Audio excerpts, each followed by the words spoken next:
Good morning. This is history for Tuesday, April 28th, 2020. We're doing lesson 68.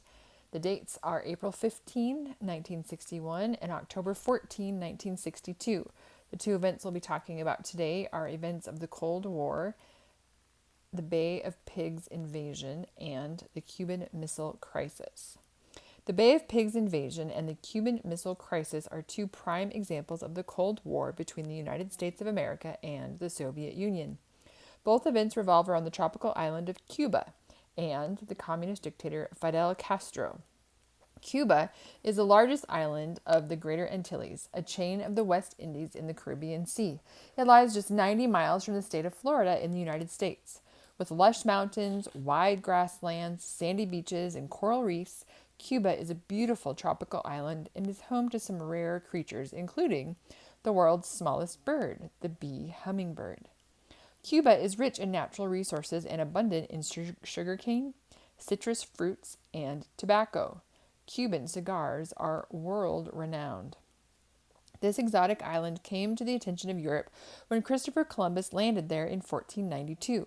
With his discovery came an influx of wealthy Spaniards. The Spanish brought with them an attitude of superiority and the mindset of slavery, forcing the local population into hard labor. When the indigenous peoples dwindled in population due to disease and poor treatment, the Spanish colonists copied the slave trade of Portugal and North America with the buying and selling of African slaves. The slave industry proceeded to loom over Cuba for 369 years. During the 1800s, numerous Cubans, who by then were an ethical blend of natives and Spanish, rose to break Cuba free from Mother Spain, which of course was an ocean away. None of the revolts succeeded. Do you remember Simón Bolívar, the Venezuelan who fought against Spanish rule? He considered fighting Spain to set Cuba free, but backed out when the United States threatened to side with Spain. Bolívar did not have the resources to take on both Spain and the United States. The United States was supportive of Spanish rule in Cuba for a long time. That changed, however. As Cuba grew more and more prosperous, the United States grew more and more interested in possessing it for economic gain. As a matter of fact, the United States offered to buy Cuba from Spain on several occasions, but Spain's response was a loud and clear no. When a U.S. battleship named the USS Maine mysteriously exploded and sank in the Havana harbor in 1898, the United States blamed Spain for the mishap and used the incident as a reason to declare war. We call it the Spanish-American War. This 4-month conflict provoked by the sinking of the Maine was fought primarily over the possession of Cuba. How did Cuba respond to this? Most Cubans were resentful of foreign powers fighting over its resources. Nonetheless, Cuba was too small to stand up for itself. All it could do was offer up 1,000 revolutionaries to fight the war. The Spanish-American War concluded with a U.S. victory over Spain. As a result, Spain gave up all ownership of Cuba, and the U.S. military replaced Spain as the overseer of the island from 1898 to 1902. As the calendar turned to a new century, the United States loosened its grip on Cuba. After helping Cuba solve a yellow fever epidemic, the United States chose to set Cuba free, with some restrictions. Cuba could write a constitution and elect a Cuban president if the United States could keep its hands on foreign matters and keep a military base at Guantanamo Bay. With hesitation and some strong coercion, the Cubans agreed. Like most young nations, Cuba struggled as a new republic. One president after another became a dictator. This is where Fidel Castro enters our story. He promised to set Cuba free from a president-turned-dictator named Fulgencio Batista. Fidel Castro was born in Cuba in 1926. Neither of Fidel's parents was literate, but his father was the successful owner of a sugar plantation and encouraged his son toward more education. Intelligent and athletic, Fidel attended a Jesuit boarding school and earned a law degree from the University of Havana. As a side note, a myth has long circulated that Fidel Castro tried out for a professional baseball team in the United States around this time in his life and was bitter toward America because he did not make the cut. While he did play intramural baseball in college, there is no historical record of a professional tryout. He was, however, a big fan of the game, which may have something to do with the legend. Working as a lawyer in the capital city of Havana, Fidel Castro quickly learned of a great gap that stood between the rich and the poor in Cuba. He blamed Americans who were still heavily invested in casinos, businesses, and corporations across Cuba. In 1947, Fidel joined the Cuban People's Party to fight poverty, unemployment, government corruption, and American interference. Within just a few years, he ran for Congress under the Cuban People's Party. At the same time, General Fulgencio Batista took control of Cuba, putting a halt to Castro's ambitions in Congress. This is a picture of Fidel Castro. Fulgencio Batista's heavy hand on Cuba pushed Castro toward leading a small revolution. On July 26, 1953, Castro led an army of 123 men and women to attack Batista's army barracks. The small revolt failed, and Castro was sentenced to 15 years in prison. Batista relaxed on the sentence and released Castro after 2 years. Castro regrouped in Mexico to form the 26th of July movement, named for the date that the first coup failed. With the support of most Cubans and joined by an idealistic revolutionary named Che Guevara, Castro and his guerrilla forces killed or captured 1,000 of Batista's soldiers over a span of several years. Batista, seeing his defeat coming, fled for his life. Castro, at age 32, entered Havana as the uncontested leader of Cuba in January of 1959. Castro was hailed as a hero for breaking Batista's strong stranglehold over Cuba. The image of Fidel Castro, tall, with a bushy black beard and green army fatigues, grew as iconic as the man himself. Fidel Castro's early reforms were astounding. Like Francisco Franco after the Spanish Civil War, Castro offered stability to his people after years of turmoil. For example, he improved education and reduced illiteracy. He reduced infant mortality and provided free health care. He lowered rents for low-wage earners, and he flushed out crime stemming from the mafia. Helping him reform Cuba was his right-hand man, Che Guevara, whom Castro appointed as head of agriculture and the National Bank of Cuba. Despite improvements such as these, Castro also had a harsh side. Not intimidated by anyone, he suppressed the media, harassed religious institutions, tore away at human rights, and executed his enemies with the help of Guevara. According to Castro, his list of enemies included the United States. As time went by, Fidel Castro began to nationalize land and corporations that were previously held by the United States. At the same time, he grew more and more friendly with the Soviet Union, which, ideologically, shared his distrust of capitalism. The Cold War was at work behind the scenes. As Castro slowly moved toward communism, he pitted the United States against the Soviet Union for a role in Cuba's future. The Soviet Union was thrilled to see the birth of a communist state in the Western Hemisphere, and so backed Cuba with millions of dollars. The United States shuddered at the thought of having a communist neighbor. The government of the United States, by and large, had no tolerance for Fidel Castro. To U.S. authorities, he was the epitome of an oppressive communist dictator, and he was but 90 miles from the U.S. shoreline. Early in his career, Castro denied being a communist, but his actions spoke otherwise. The U.S. government feared the alignment of Cuba with the Soviet Union and assumed only bad things would result from the partnership and the proximity of the Iron Curtain to the U.S. soil.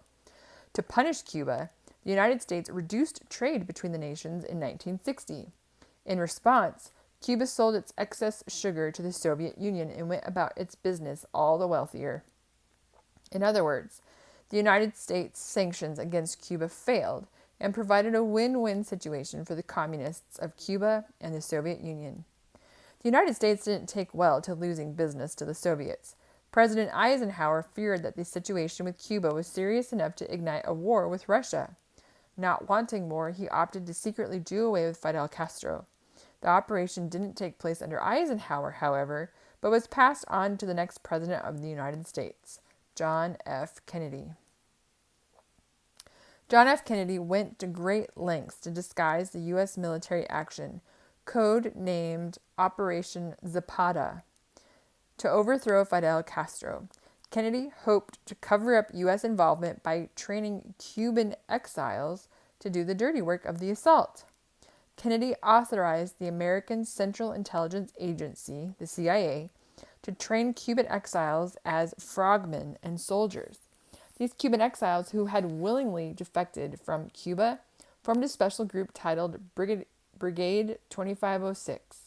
Kennedy further authorized the training of Cuban pilots and the repainting of American B-26 warplanes to appear Cuban. With 2 air attacks planned to cover forces on the ground, an amphibious invasion of Cuba was planned for an inlet named Bahia de Cochinos, which best translates in English as Bay of Pigs. This small body of water is located off the southern coast of the island. On April 15, 1961, the first planned air attack commenced, and Cuban exiles dropped bombs over Cuba, using the repainted American planes. Tipped off by those loyal to his regime, Castro was aware of Kennedy's scheme, and he said to a crowd of Cubans, "The United States sponsored the attack because it cannot forgive us for achieving a socialist revolution under their noses. The United States delivered the planes, the bombs, and trained the mercenaries. The Yankees are trying to deceive the world, but the whole world will know. But the whole world knows that attack was made with Yankee planes, piloted by mercenaries, paid by the United States Central Intelligence Agency." And Fidel was right. The attack was staged by the Americans to look like a Cuban revolt. Castro fired back at the warplanes and sent thousands of his own ground troops to the Bay of Pigs, where 1,400 Cuban exiles were engaged in a haphazard, amphibious invasion. Castro's forces were far better trained than the United States expected. As Castro's soldiers quickly gained the upper hand at the Bay of Pigs, President Kennedy pulled back on the operation. He publicly denied U.S. involvement, which was a lie, and canceled the second air attack. This left the Cuban brigade of exiles stranded at the Bay of Pigs. As a result, Castro captured and imprisoned approximately 1,000 members of Brigade 2506. That was the tragic fate of the Bay of Pigs invasion. Within days of the first airstrike, it was over. At the news of the debacle, Kennedy openly wept and uttered, "How could I have been so stupid?"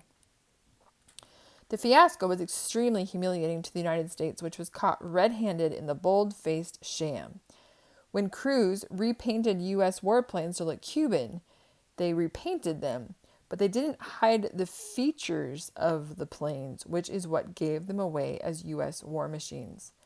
Just as Castro said, the whole world learned of the failed plot to overthrow his regime, and the world knew that the United States tried to cover it up. Fidel Castro was sly about his next move. He negotiated the release of the Cuban exile prisoners in exchange for much-needed baby food and medicine from the United States. After 20 months of captivity, the Cuban brigade members were welcomed into the United States with great fanfare and gratitude by President Kennedy and his wife Jackie. Of course, not all the members of Brigade 2506 were fortunate enough to live through the exchange. Over 100 gave their lives in the failed operation. Of the exiles who survived, some went on to serve the United States in Vietnam. Others felt too betrayed by the United States to serve it in any other way. The incident at the Bay of Pigs clearly backfired on the United States. Castro gained worldwide recognition for standing up to the United States. As the underdog, he used the momentum of his victory to take more control over Cuba. After the Bay of Pigs, Fidel Castro publicly and proudly declared himself a communist and claimed Cuba to be a socialist communist state.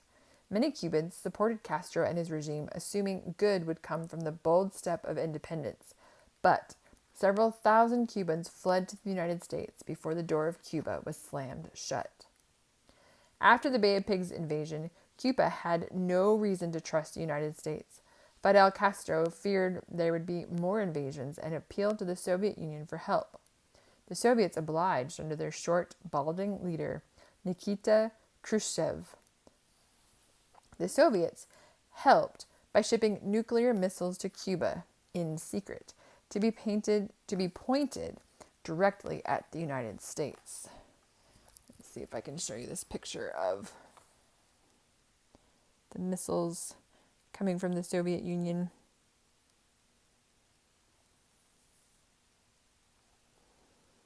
Khrushchev considered the shipment of missiles an opportunity to balance out the nuclear arms race between the United States and the Soviet Union.